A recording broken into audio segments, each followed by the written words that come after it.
Welcome to Nari Sukhi, and today let's make sprouted horsegram, kulthi, sabji, usli, and horsegram are very good in proteins and calcium, and sprouted ones are more healthy. I have a link in the description how to sprout horsegram, and rinse it after sprouting because some sprouts smell. And now we are going to cook this with some water and salt. I advise you to cook it in a pressure cooker because it takes more time to make this soft.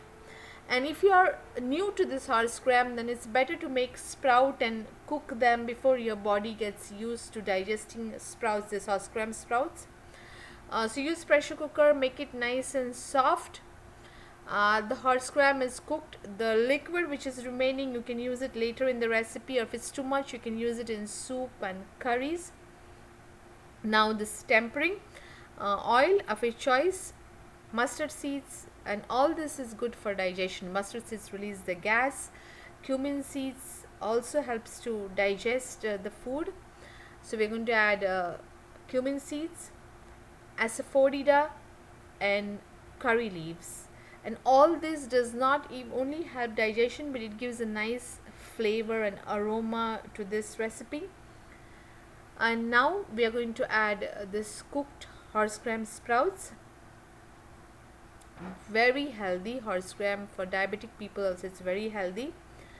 Mix it well, and we are going to spice it more with some cumin seed powder. So I'm going to add some cumin seed powder, and I'm also going to add a red chili powder, but you can add curry powder if you have any spices you have to make it a little bit spicy.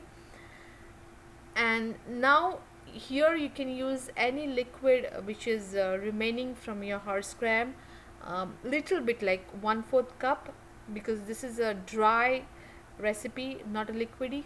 Cover it and simmer it for 2 to 3 minutes until all the spices get absorbed.